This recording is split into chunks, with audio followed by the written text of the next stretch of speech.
Hey, what's up? It's Mykill Metal, and I'm playing some more Kerbal Space Program. And I know I said I was going to Moho last time, but figured that can wait until the next episode because I really wanted to build a moon base. And this is me trying to futz around and get this thing connected to that. But I didn't realize at first that the gear on the other one was still down, so I switch over and lift that up. And on the first or second try, pop, right connected. So now I got the science module and the hab connected. I'm going to bring the miner over there. This is the Keithane miner. It's got two of those extra large mining units on it and that huge tank. And it's got some RTGs buried in the probe core at the top that you can't really see because they're all bent in there at weird angles. And it took me a couple of minutes to figure out how to get this one connected because it was a little hard with that drill sticking out right there. So this is me like 5 minutes later. And finally get it connected. So there's two of them. And this is the power unit, which has got an ass ton of RTGs and a bunch of the extra large solar panels. And a couple of the small 1x6s, but they don't really do much. Try to get this in there. Just straighten this out a little bit more.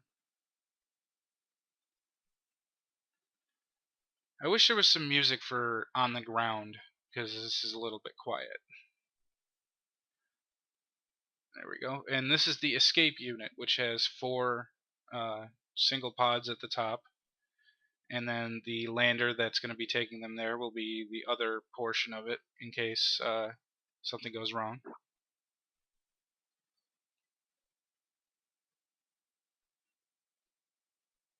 I tried to use the Alcor capsule for the moon landers, but for some reason it didn't work.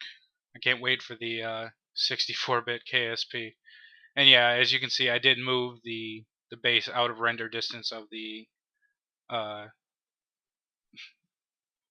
launch pad because otherwise I would crash when I was loading. Bring this in here and turn it around so I get the wheels straight. I'm going to try to keep the two on this side facing that way, and then the two on the other side facing perpendicular. Yeah, it would be perpendicular. There you go. As you can see, I'm a little bit better at this. It only takes me about 5 or 6 tries.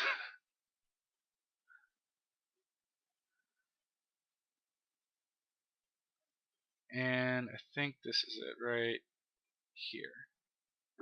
Yeah, there we go. And here's the first launch. I decided not to use the probe control room for these because, yeah, as you can see, it's a bit of a struggle to get this thing into orbit. This thing is huge.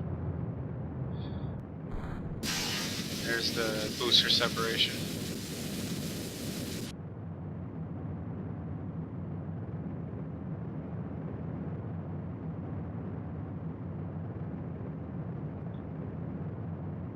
And the second stage burnout. There's a third stage burning towards the moon.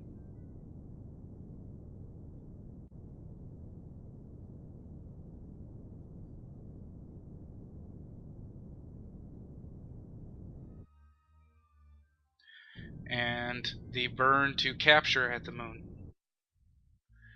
It's a little bit of a burn. It was like 240 meters per second or something like that. And I used MechJeb landing guidance to tell me the landing predictions as to where I was going to end up. And I ended up going to the wrong crater. So after I was done recording this landing, I switched over to another crater. I just did a little bunny hop with the engine. There you go. I detached that stage. And now it's all on the lander's engine, which is underneath there, buried in there somewhere.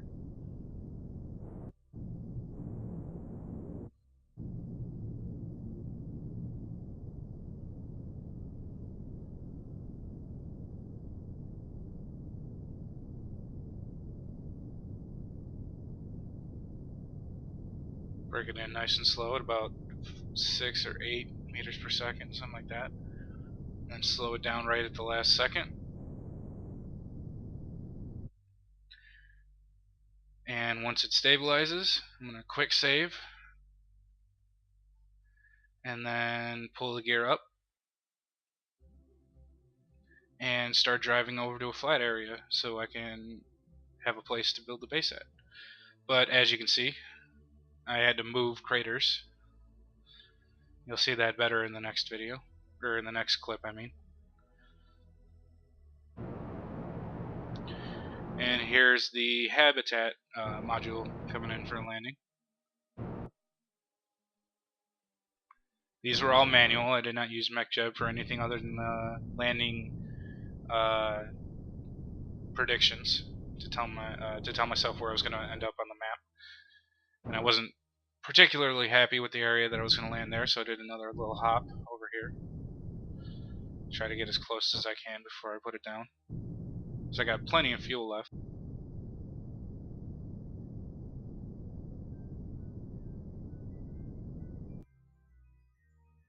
Pull the gear up.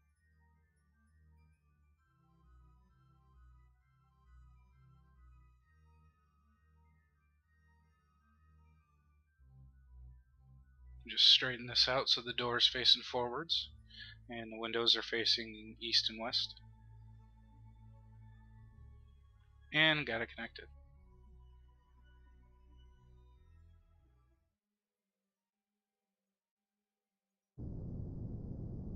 And yeah, this is the power unit making its way down to the surface. I'm gonna bring it down a little bit, establish a hover, and then bring it back a little bit towards the base, although I gotta figure out which way I'm pointing first.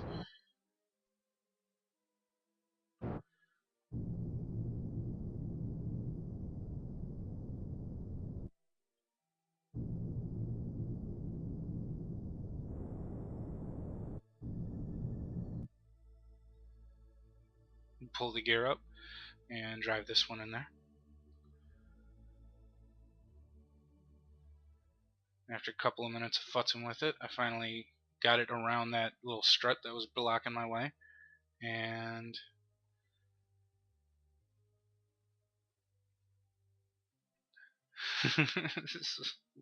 this is a lot more difficult than it looks, especially in a low gravity. And there we go. Just extend all of these. I'm going to wait till the other ones are in there so I can extend the other ones.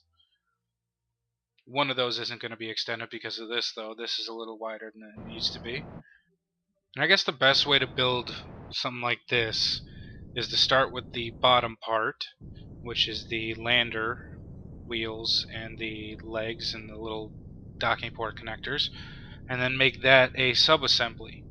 And then just attach that sub-assembly to the bottom of whatever else you build.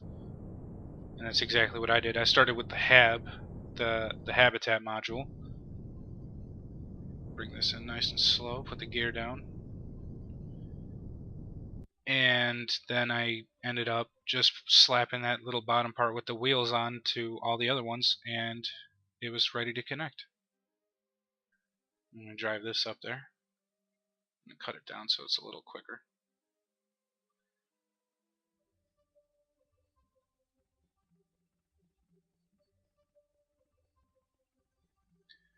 Alright, and that's 3 down, 1 to go. And the escape towers are making their way in.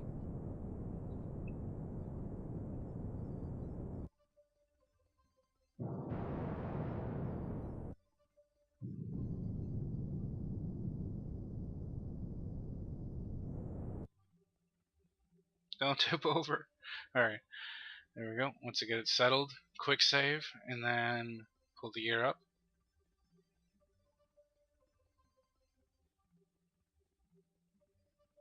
Drive that over. And that one was pretty quick. I got that on like the 2nd or 3rd try. And here's the Kerbals heading out towards the moon so they can populate the science lab. Making my roll so I line up a little better. Booster separation. And gravity turn starting in about 5 seconds. There we go.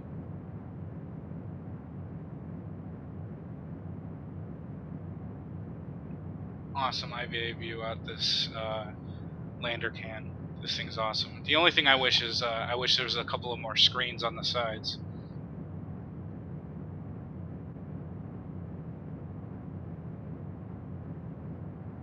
There you can see Jewel out the window. And this is them making their landing at the moon base, which is fully complete.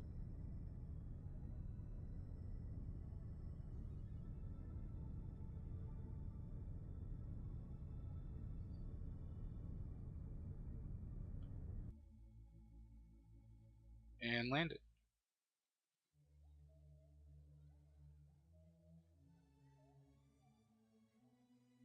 Take this dude out and send him on his way over to the habitat module to get that all settled and get his snacks unpacked. And he decides that he's an idiot and just crumbles. He like tucks his neck into his shoulder and falls, and then finally makes his way back up to the door with a nice view out the windows. Switch back to the other ship and bring this dude over, and he's going to be the first one to go in and get the science lab all ready.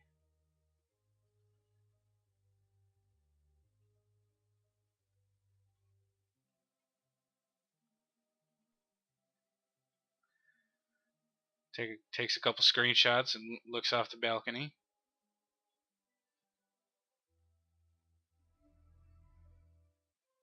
Now with everybody all settled in the labs and the habitat and everything, the drill can get started, and he can go out here and supervise to make sure it's actually drilling and everything's all good and nothing's breaking.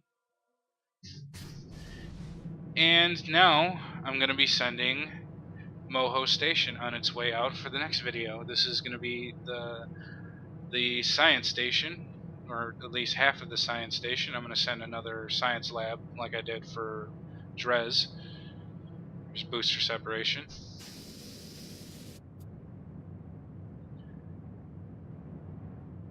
And yeah, here's circularization.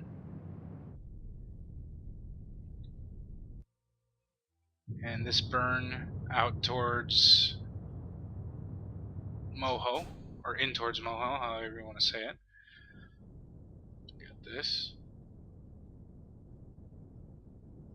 And Moho's kind of screwed up with the Delta V. It takes way more Delta V to get to Moho than it does to get out towards like DayZ or Elu or even Jewel. It's crazy how much Delta V. There's another 1500 meters per second Delta V burn right here, which means I got to switch over to my nuclear rocket, my giant nuclear rocket. And the next giant burn is the 13-minute burn I got right here at Moho. I'm going to try and figure out a better way to do this next time, but for right now, I got to deal with this. And yeah, I was that far away from the planet, or yeah, the planet before it actually captured, and then I went back and went around and circularized again, so it didn't waste any extra fuel.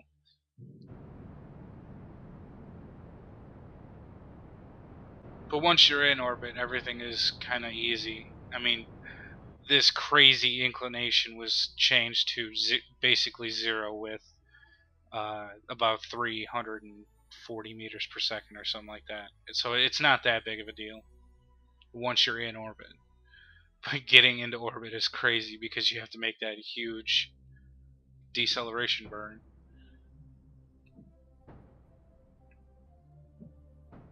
Sounds like sonic booms. That little bug with the engine, where it just kind of like the end. When you're playing the game, it's kind of freaky because you're just watching the map and you're watching the thing come down, and then it just makes a huge pop noise. But yeah, that's gonna be it till next time. So I'll see you later.